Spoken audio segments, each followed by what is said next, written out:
I'd like to tell you about the strangest secret in the world. Yoohoo! Hey there, welcome to my channel.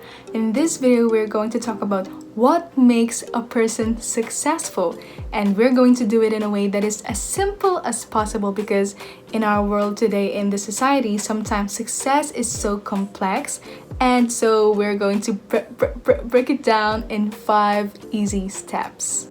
First, defining success. Second, setting goals. Third, thinking mindfully. Fourth, taking action. And 5, serving others. Now, first of all, we have to define success for ourselves because a lot of times we don't even know what the success we are looking for, and we have to make sure that we know the success that we want. And as Earl Nightingale put it into words, success is the progressive realization of a worthy ideal. It means that success is when you do something that you want to do. Success is when you work on being someone that you want to be.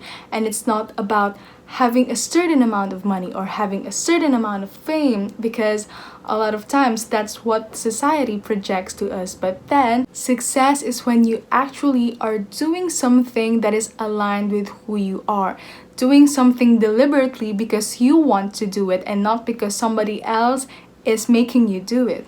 You are doing it in your own free will, and that, I think, is the definition of success. Second is setting goals, because goals is what gives us direction. Setting goals is what enables us to know where we want to go, to know what we want, and having those goals is what would lead us to success because, as I said earlier, success is doing what you really want to do, and goals is defining what you want to do and identifying who you want to be, identifying what you want out of life. And setting those goals is what would lead you, what would give you direction, the guidance in your life, and how you want your life to turn out. When we have no goals, then we don't know where we're going. We have no direction. We could be just like the waves going from one place to another, and we're confused, and that leads us to failure because we have no idea where we're going to go, and we don't know the direction for our lives, and that leads to frustration, heartbreak, confusion, whatever. So having goals is what makes the difference. And then the third thing is thinking mindfully, because as Earl Nightingale also said, we become what we think about. And that is so true because if we have those goals set and we think about them every single day, then we can align our actions with those goals.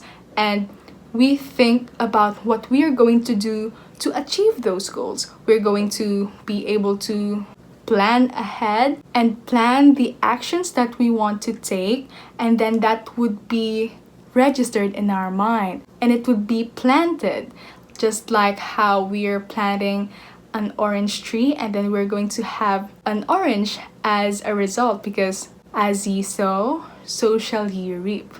And so as we plant those thoughts in our mind and think mindfully, think deliberately about them. For example, success for you is being able to write a book and publish that book.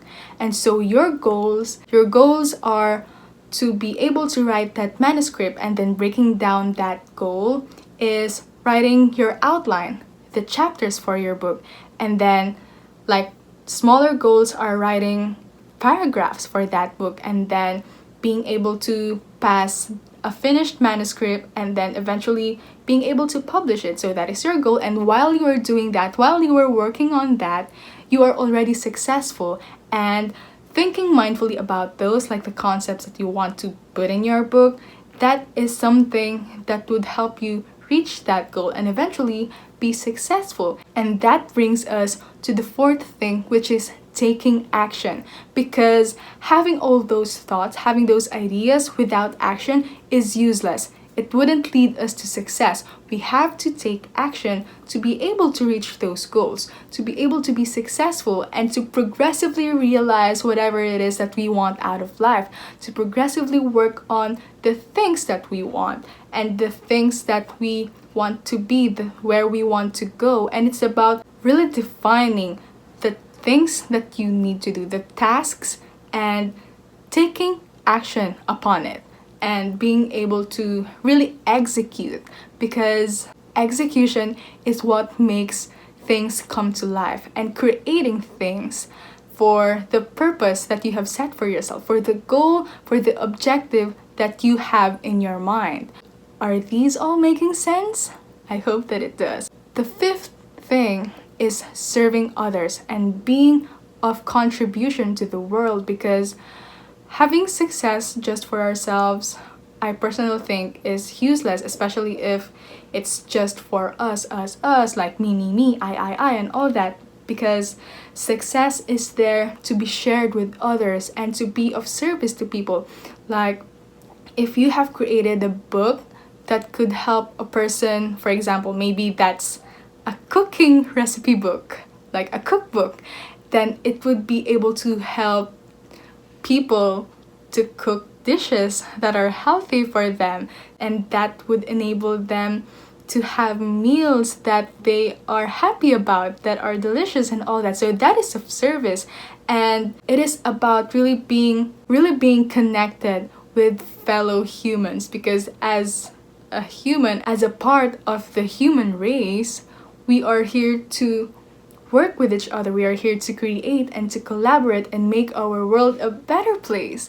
And so I think success is really about giving. Success is giving value to the people around you by doing something that you love, something that fulfills your soul, and being someone who's aligned with your inner purpose and taking action upon that and using that to be of service, to give to people and to help them achieve the success that they want for themselves as well. And like the money and the influence, it's like it would come. And a lot of times when I was young, what I heard from a lot of people is that if you reach this much amount of money or that amount of influence, that's when you become successful. But actually, it is reverse. Like, when you become successful, that's when you can have that money or that fame, because it's like how you can't build a house without the foundations, or like the concrete, the cement. And it's like the success is the cement, and then the house itself is just like the results of what you do. And it's really about being able to be yourself, and at the same time being able to do more than what you have to do, and contributing more than what is expected of you without expecting anything in return. And I also just want to share that these principles that I have just shared with you is something that I have mostly learned from the speech of Earl Nightingale called The Strangest Secret. It is a 30-minute speech that really dives deeper into these principles. And if you want to listen to that, I would link it in the description box, and let me know what you think of these success principles and what are your thoughts. Like, what do you think? Do you agree with this, or do you have another perspective about success? I would love to know about it in the comments below. I hope that you have found this video valuable, and if you like this video, make sure to give it a thumbs up and subscribe to my channel. Make sure to hit the notification bell button so that you would be notified when my next video goes up. And you can connect with me as well on Instagram at Lynelle Suan. I would love to see you there. Let me know that you have watched this video until the end, and I really appreciate your support. So thank you so much, and I will see you around.